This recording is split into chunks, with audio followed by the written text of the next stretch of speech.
আসসালামু আলাইকুম, কেমন আছেন সবাই? আশা করি ভালো আছেন। আমরা অনেক ভালো আছি।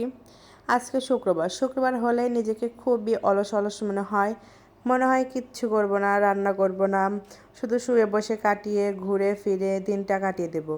কিন্তু শুয়ে বসে ঘুরে ফিরে দিনটা কাটিয়ে দিলে মন ভরবে ঠিকই, পেট তো আর ভরবে না।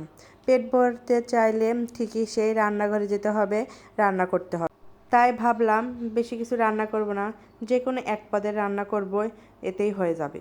তাই চলে গেলাম রান্নাঘরে গিয়ে গরু মাংসটা সকালে ভিজিয়ে রাখছি, ভালোভাবে ধুয়ে নিলাম এবং এদিকে পটল আর আলু একটু হালকা হালকা করে ভেজে নিয়েছি। প্রতিদিন তো ভুনা ভুনা খাওয়াই হয়, তাই ভাবলাম আজকে পটল আর আলু দিয়ে একটু গরু মাংসটা রান্না করি। এদিকে গরু মাংসের জন্য মশলাটাও কষিয়ে নিচ্ছি। কষিয়ে নেওয়া হলে গরু মাংসটা দিয়ে ভালোভাবে একটু নাড়াচাড়া করে ঢাকনা দিয়ে দিলাম।